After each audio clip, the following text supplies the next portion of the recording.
A paz do Senhor, meus amados irmãos e irmãs. Hoje nós vamos para a parte 3 do Vencendo a Crise. Eu espero que você esteja a cada dia entendendo que a crise para alguns é oportunidade para outros. Ok? Abra sua Bíblia lá em Mateus, capítulo 1.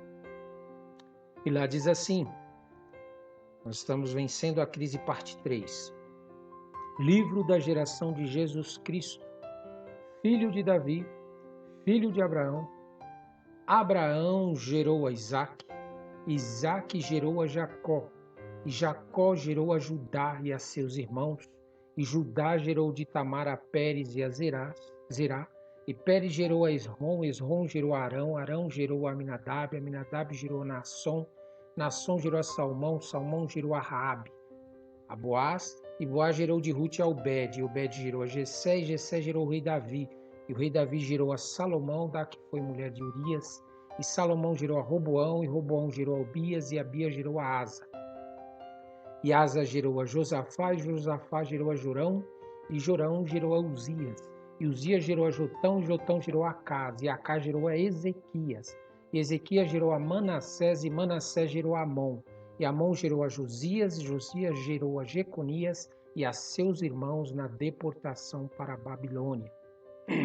E depois da deportação para a Babilônia, Jeconias gerou a Salatiel, Salatiel gerou a Zorobabel, e Zorobabel gerou a Abiúde, e Abiúde gerou a Eliaquim, e Eliaquim gerou a Azor, e Azor gerou a Sadoc, e Sadoc gerou a Aquim, e Aquim gerou a Eliúde, Eliúde gerou a Eleazar, e Eleazar gerou a Matã, Matã gerou a Jacó, e Jacó gerou a José, marido de Maria, da qual nasceu Jesus, que se chama Cristo. De sorte que todas as gerações, desde Abraão até Davi, são 14 gerações, e desde Davi até a deportação para a Babilônia, 14 gerações, e desde a deportação para a Babilônia até Cristo, 14 gerações.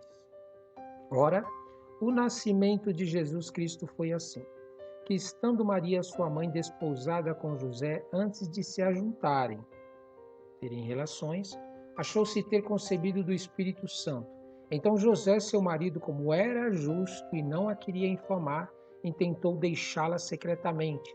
E projetando ele isto, eis que em sonho lhe apareceu um anjo do Senhor, dizendo: José, filho de Davi, não temas receber a Maria, tua mulher, porque o que nela está gerado é do Espírito Santo. E dará à luz um filho e chamará do seu nome Jesus, porque ele salvará o seu povo dos seus pecados. Tudo isso aconteceu para que se cumprisse o que foi dito da parte do Senhor pelo profeta, que diz: Eis que a Virgem conceberá e dará à luz um filho, e chamá-lo-ão pelo nome de Emanuel, que traduzido é Deus conosco. E José, despertando do sono, fez como o anjo do Senhor lhe ordenara, e recebeu a sua mulher. E não a conheceu até que deu à luz a seu filho primogênito, e pôs-lhe por nome Jesus. Isso está em Mateus capítulo 1. Amém? Do 1 ao 25. Vamos orar? Senhor nosso Deus, nós te agradecemos, Pai, porque o Senhor cuida daqueles que acreditam no Senhor, aqueles que te amam, aqueles que se posicionam para andar debaixo da direção do teu Santo Espírito e que não deixam, não permitem que as coisas deste mundo estejam acima da adoração a Ti, do louvor a Ti, da oração, da leitura da Tua Palavra, da pregação da Tua Palavra, que é a defesa da fé que nós temos em Ti, daqueles que não mudam de opinião conforme vêm as situações, mas que se mantêm firme ao Teu lado, Pai. Nós te pedimos que nos dê entendimento, nos dê sabedoria, nos dê discernimento e faça com que nós possamos a cada dia ter esta Tua Palavra guardada em nosso coração, para que não sejamos enganados pelo inimigo e venhamos a entrar na crise que o mundo está para enfrentar. Nós te agradecemos em o nome santo de Jesus. Amém, amém e amém. Ok? Ok. Bom, em Mateus, do capítulo 1, de 1 a 17, nós podemos ler ali mais uma vez Deus, através de um dos seus servos, que, inspirado pelo Espírito Santo de Deus, escreveu ali uma genealogia, né, da geração de uma determinada linhagem. É claro que ele colocou ali a linhagem de Jesus, mas isso quer dizer o quê? Que Deus, ele tem um controle. Deus, ele sabe quantas pessoas tem na Terra, de quem veio de quem, da onde que veio, quem são, o que não são, e assim por diante. Deus tem um controle, ele tem um registro de todas as pessoas que passam na Terra, que nascem na Terra, entendeu? E ele tem também uma vida reservada para todas essas pessoas. Mas essas pessoas precisam se colocar debaixo da autoridade dele. Essas pessoas precisam aceitar a direção de Deus e a autoridade de Deus para que essa vida, nova vida que Deus tem para essa pessoa se manifeste. Isso é, se você viver afastado de Deus, você viverá como uma pessoa comum, simples, normal. Pode até realizar algumas coisas grandes aí, ser conhecido no mundo, mas o teu chamado, a nova vida que Deus tem reservado para você, não se manifestará se você não se posicionar diante de Deus. Não adianta você frequentar a igreja, não adianta você ter cargos importantes, não adianta você ser um religioso, entendeu? Um líder de uma igreja, um religioso. Não adianta você ser um povo que frequenta uma determinada denominação. Não adianta. É você e Deus e a tua comunhão com Deus que vai despertar esse ser que está aí adormecido dentro de você. Então, neste relato de Mateus do capítulo 1, de 1 a 17, nós podemos ver que Deus, ele é zeloso. Ele é zeloso pelas pessoas que são fiéis a ele. E ele mostra nesse relato de Mateus, capítulo 1, de 1 a 17, a sua fidelidade. Você lembra que lá em Gênesis ele disse que ia fazer Adão e Eva fecundos, se tornar muito, e assim por diante? Então Deus está cumprindo. Ó, sede fecundos, se tornar muito, encher a terra, né? E assim por diante. Então, para você ver, Deus, ele cumpre a parte dele. Ele cumpre todas as bênçãos que você tem direito, não importa qual seja a sua religião, não importa qual seja a sua raça. Para de ficar correndo atrás de igreja, de religião, achando que você vai viver suas bênçãos. Não adianta, você tem que correr atrás de Deus. Você tem que correr atrás de Jesus, tem que correr atrás da palavra de Deus. Você tem que orar, você tem que jejuar, você tem que se posicionar diante de Deus, para que sejam manifestas e liberadas as tuas bênçãos que estão aí na tua vida. Você não precisa pagar para ninguém para receber essas bênçãos. Você não precisa pagar promessa. Você não precisa ficar se arrastando, se humilhando, se cortando, fazendo nada para viver essas promessas. Você só precisa se aproximar mais de Deus.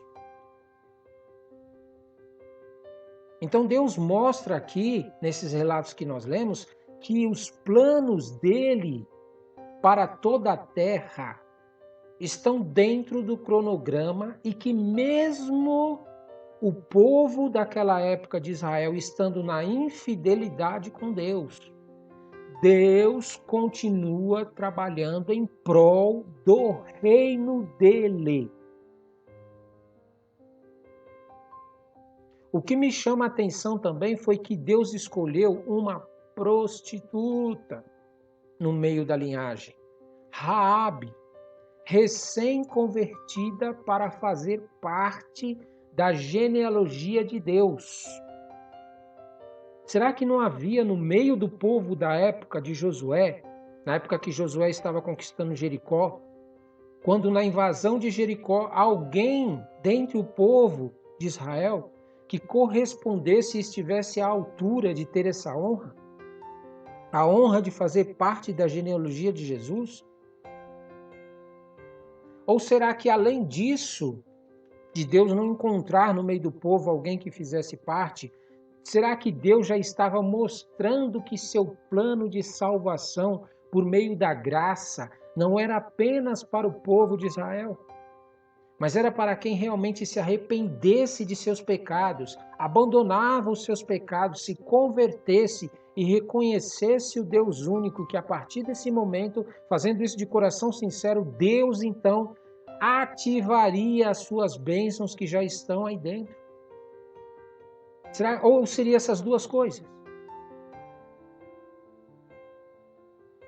O que me chama a atenção era porque Deus, na época em que enviou Jesus, não revelou o nascimento de seu filho Jesus para o rei da época romano, o rei Herodes, que governava naquela época. Por que Deus não revelou? E o que me chama a atenção era porque Deus não revelou o nascimento de seu filho Jesus para os líderes religiosos daquela época. O que me chama a atenção era porque Deus não revelou o nascimento de seu filho para o povo judeu daquela época.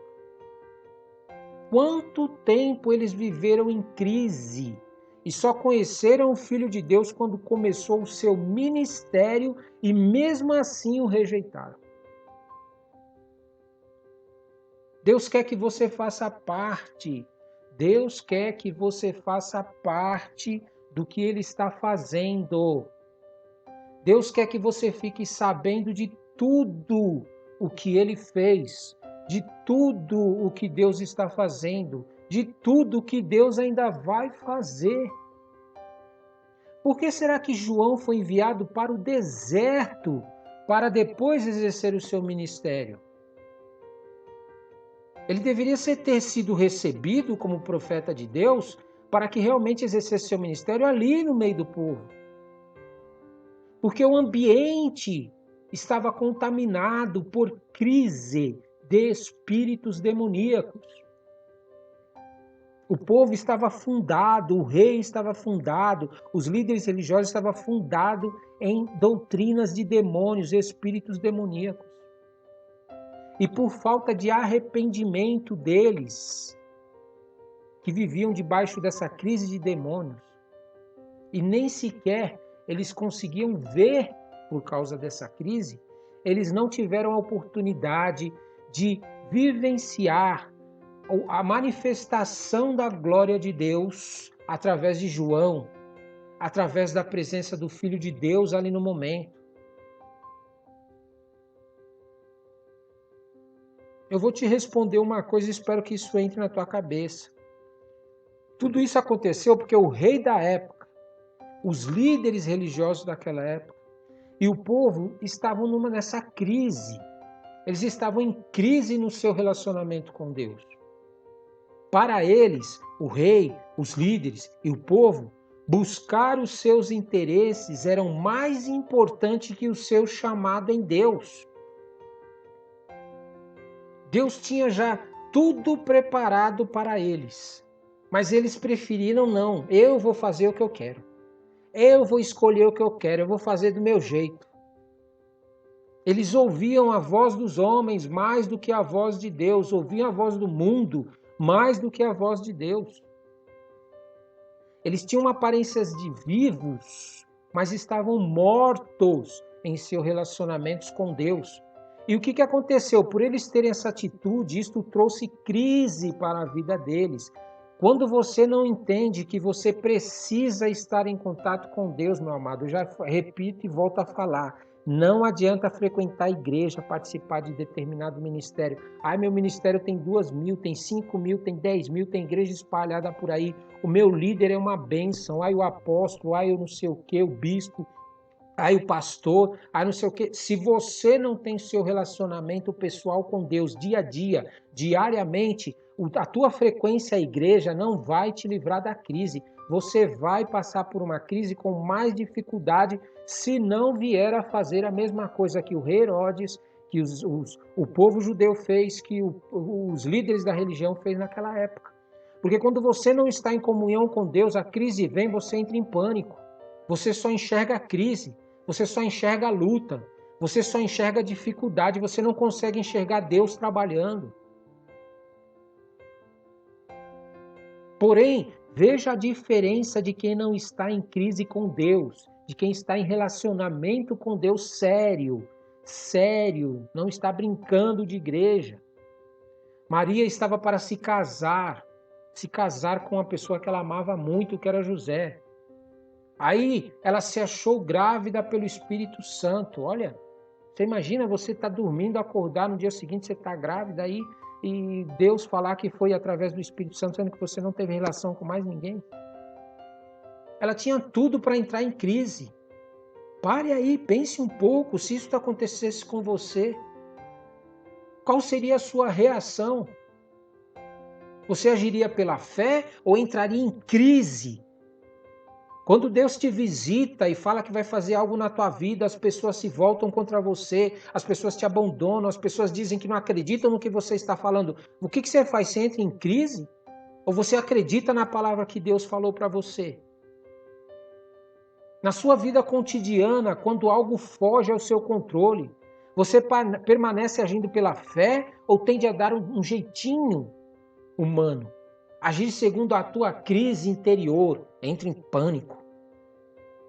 Maria não fez isso, Maria confiou na palavra de Deus, palavra que recebeu do anjo do Senhor. Ela não olhou a situação e falou, ai meu Deus, e agora o que eu vou fazer? Não, ela confiou. Outro exemplo que nós podemos ver é o de José. José, ele chegou até a agir, em primeira instância, pela sua crise interior. Ele intentou deixar Maria. Falou, não, eu não vou casar com uma pessoa que tá grávida. Porque na mente dele não entendia, não compreendeu. Porém, José não deixou a sua crise interior dominar ele. Ele preferiu se levar pelo amor. Ele preferiu confiar no amor.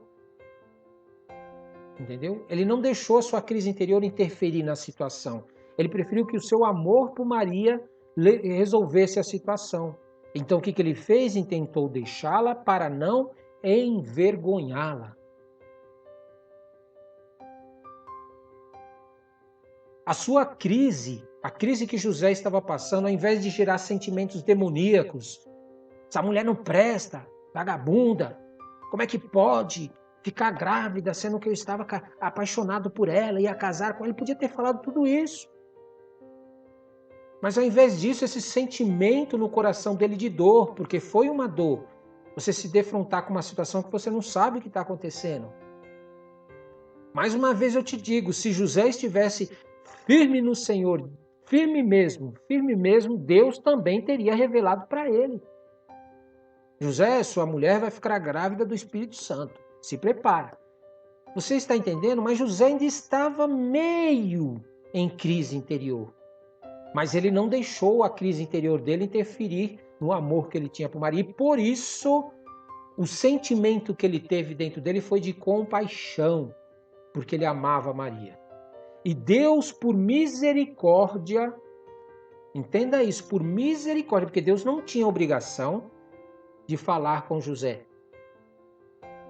Deus não tinha obrigação de ir lá avisar José que a atitude dele estava errada, de querer deixar ela.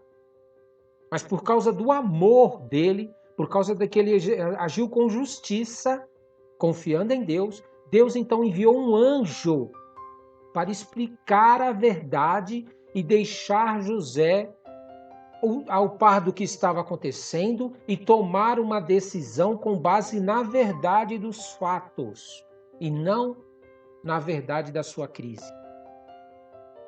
E José, após o sonho, abriu mão da sua crise, ouviu a voz de Deus por meio do anjo.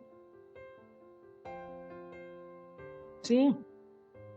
E José e sua esposa geraram mais filhos depois do nascimento de Jesus. Jesus, após nascer, Maria teve muito mais filhos com José, o que livrou os dois da crise. Então entenda o seguinte, quando você passa por uma situação que você não compreende, o que você tem feito? Você tem recorrido a Deus? Você tem dobrado os seus joelhos? Você tem lido a palavra de Deus? Você tem jejuado para que o Espírito Santo de Deus te conduza nessa situação? Ou você tem deixado a tua carne, a crise tomar conta da sua vida? Essa crise do Covid-19 não é nada perto do que ainda está por vir até revelação se cumprir, o livro de Apocalipse. O que você pretende fazer daqui para frente quando vier as outras crises? E quando o anticristo aparecer? Aquele que vai dizer que Jesus não é o Cristo e ele é que é o Salvador. O que você vai fazer? Vai se prostrar diante dele? Vai fazer o que os líderes religiosos, o povo e até mesmo o rei fez? Entenda o seguinte, a tua crise, ela será a tua ruína, se você se alimentar da tua crise. E se você não buscar conhecer a verdade, verdade que vem de Deus, e jejuar. O que você vai jejuar? Você vai jejuar a tua verdade pessoal. A tua verdade não vale nada diante das revelações que Deus tem. Muitas vezes você agiu precipitadamente com situações porque você julgou aquilo sem antes falar com Deus e Deus tinha uma grande bênção para fazer na tua vida através dessa situação. E aí o que você fez? Você deixou a tua crise, a tua verdade, os teus pensamentos, os teus sentimentos agir em cima daquela situação e não confiou em Deus. Você entregou sua vida para Deus. Você permitiu que Deus controlasse a sua vida. E aí quando Deus começa a trabalhar, quando Deus começa a agir, quando Deus começa a revelar o que está acontecendo à tua volta para que você possa orar, interceder, jejuar e ajudar essas outras pessoas a conhecerem esse Deus dando testemunho da tua fé, o que você fez? Você abriu mão, agiu na tua carne, deixou-se levar pela tua crise? Em nome de Jesus, retoma o teu posicionamento diante de Deus. Deus quer te levantar para que você seja realmente uma testemunha de fé do poder de Deus. Porque o inimigo, o diabo, tem implantado mentiras a respeito das situações. Ele faz com que você enxergue coisas que Deus não está fazendo. São espíritos demoníacos. Ele faz você olhar para uma situação difícil, um problema, uma dificuldade e começar a julgar e começar a colocar as tuas verdades, a tua justiça em cima dessas situações. Mas Deus quer te ensinar que Ele está no controle, que Ele está no poder, que Ele está agindo, Ele quer te mostrar a realidade do reino de Deus agindo na tua vida. Quer ser guiado pelo reino de Deus? Quer passar por essas crises que estão por vir e essa crise que está acontecendo, fazendo a vontade de Deus, então você precisa buscar essa verdade de Deus. Você precisa começar a unir o teu pensamento, unir a tua palavra, unir o teu ouvido, o teu coração com Deus. Não estou falando para você frequentar a igreja, não estou falando para você ficar frequentando culto, não é isso. É tua vida diária. É você realmente ter os teus pensamentos conectados com o Senhor. Faça isso e você vai ver Deus te revelar em sonhos. Deus te revelar através de profetas. Deus te revelar através até mesmo do teu líder da tua igreja.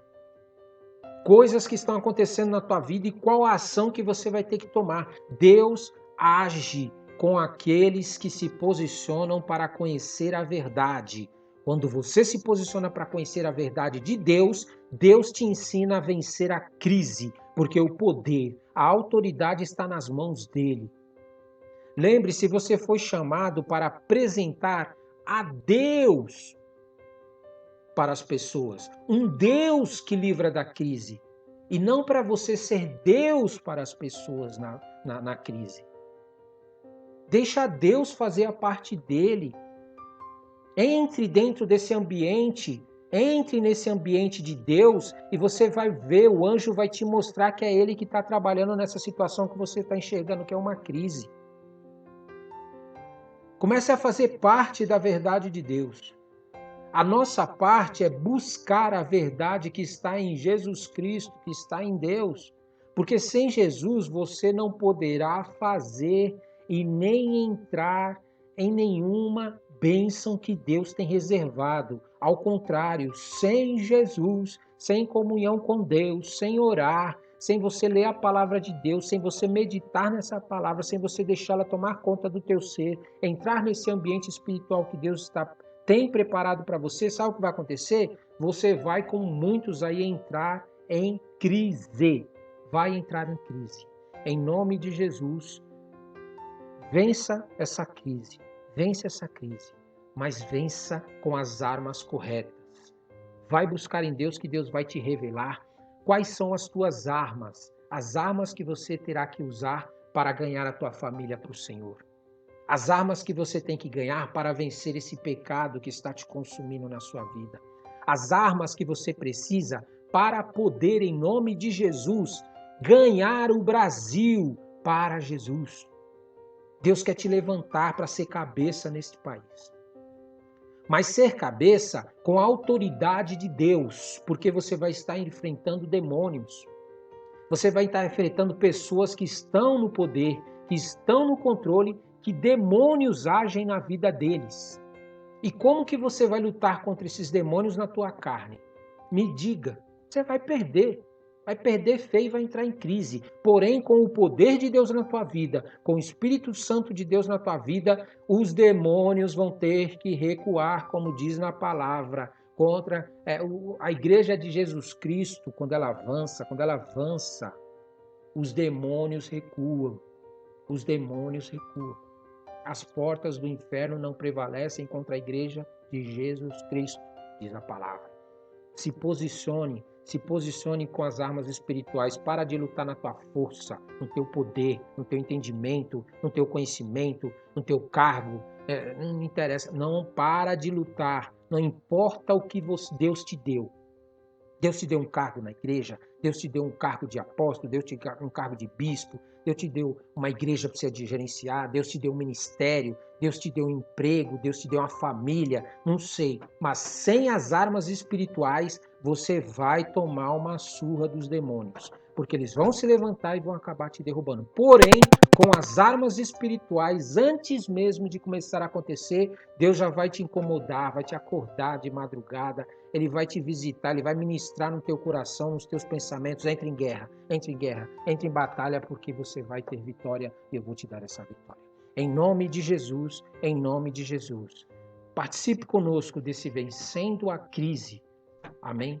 Se puder, compartilhe, passe para as pessoas, o maior número de pessoas que você puder. Porque entenda, nós estamos numa guerra não por igrejas, por denominações. Não interessa quantas pessoas você trouxer para a tua igreja, ou trouxer para outra igreja, ou trouxer para outro ministério, ou trouxer para outro. O que vai importar lá, quando Jesus voltar, é quantas pessoas você trouxe para Jesus. É quantas pessoas, quantos discípulos você fez para Jesus. Você pode não ter nem frequentado a igreja. Se você converte as pessoas para Jesus, ensina elas a buscarem a Deus, o teu galardão será muito maior do que muitos líderes aí de igrejas que estão, muitas vezes, vacilando. Estão construindo e edificando templos físicos e as pessoas estão perdidas. Concentre-se. Nem que você trabalhe somente com 12 pessoas. Pega 12 pessoas, ensina elas a buscar a Deus, ajuda elas a buscar a Deus, ensina elas a ler a palavra, faz alguma coisa com essas 12 para você ver. Elas vão dar muito mais fruto do que você querer um ministério enorme e depois ficar aí cansado, estressado, passando por grandes lutas e dificuldades, porque você quis ter o olho maior do que a tua boca. Você quer comer mais do que a tua boca consegue. Você quer ter mais cama do que você pode dormir. Você quer ter mais pratos do que você pode comer. Você quer ter mais glória do que você pode suportar. Então, em nome de Jesus, se concentre, nem que seja... Você não quer compartilhar o vídeo, não compartilhe. Estude o que eu estou falando aqui. Treine o que eu estou falando aqui e pregue para 12 pessoas. Pregue para 12 pessoas, ensine 12 pessoas a importância de ela ter essa comunhão com o Senhor Jesus, ter a comunhão com a palavra, com o Espírito Santo. Ministre a vida delas e eu tenho certeza que essas 12 pessoas, depois você vai ensinar ela a fazer o mesmo. Ela pegar 12 pessoas e fazer discípulos para o Senhor. E você vai ver como Deus vai te dar muito mais vida e vida em abundância. E quanto mais você fizer para Jesus, mais Deus vai te dar revelação. Mais Deus vai te encher de poder, mais Deus vai te encher de autoridade, mais Deus vai te encher de coisas que muitas vezes as pessoas não têm aí fora e estão precisando. Amém? Vamos firmar? Vamos firmar essa aliança, esse propósito? Escolha 12 pessoas que você sabe que queiram realmente conhecer o Senhor. Ore, coloque diante do Senhor. Jejue por essas 12 pessoas. Ministre a vida delas. Faça um grupo no WhatsApp. E depois manda elas fazerem o mesmo com mais 12. Eu tenho certeza que se nós fizermos isso, não carrega a placa de igreja, não carrega denominação, não carrega ministério. Se concentra em Deus e na palavra de Deus. Eu tenho certeza que se a gente fizer isso, deixando de lado esse negócio de igreja, ministério, essas coisas, parar com esse negócio de que tem que ter muito dinheiro para poder salvar as pessoas, tem que pedir muito dízimo e oferta para salvar as pessoas, que tem que ter templo espalhado por toda a terra para poder falar com as pessoas de Jesus. Segue o modelo de Jesus. Segue o modelo de Jesus. Jesus pegou 12 pessoas, ensinou elas, depois derramou o Espírito Santo sobre essas pessoas e o evangelho foi espalhado. Em nome de Jesus, se você não quer realmente, não quer compartilhar o vídeo, estude e faça com que 12 pessoas conheçam a palavra. Se comprometa com elas, assuma um compromisso com essas 12 pessoas, não abra a mão delas, pegue no pé delas, envie mensagens da palavra de Deus, vai ministrando a vida delas. Isso vai subir como um cheiro agradável ao Senhor. Eu tenho certeza que se a gente fizer isso, Jesus volta muito mais rápido do que a gente pensa. Jesus volta muito mais rápido do que a gente pensa. As pessoas não precisam de tanta informação de Deus assim. Não precisa de homilética, hermenêutica, exegese e vai embora por aí. Não é nada disso. Elas precisam realmente de conhecer o porquê de Jesus veio e também a sua salvação depende da sua comunhão com Deus, o Criador dos céus e da terra. Trabalhe para isso e você vai tirar um fardo, muitas vezes, pesado das costas do teu pastor, das costas do teu líder. Amém? Em nome de Jesus. Não seja apenas uma frequentador de igreja, mas seja um discípulo, seja uma pessoa que está interessada em também ganhar almas para Jesus. Em nome de Jesus. Amém, amém e amém. Seja bem-vindo ao Evangelismo Online Inteligente, que imita o modelo de Jesus. Chama 12. É assim, vinde, aprendei, ide e fazei. São essas 4 só. Vinde, aprendei, ide e fazei. Somente esses quatro passos. Primeiro, você vem até Deus, aprende com o Espírito Santo, vai e ensina, faz discípulo para Deus para fazer a mesma coisa. Faz com 12 isso daí para você ver o que vai acontecer. Em pouco tempo a gente vai estar com todo mundo aí sendo evangelizado e o fim virá.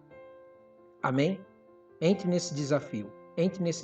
Deixa de lado um pouco o dízimo, oferta, esse negócio de crescer, de querer, vamos ter isso, ter aquilo. Não, vamos ser simples no evangelho. Nós queremos o reino de Deus. Não queremos fazer um reino aqui na terra. Nós queremos que o reino de Deus venha e não criar um reino na terra. Amém? Em nome de Jesus. Amém.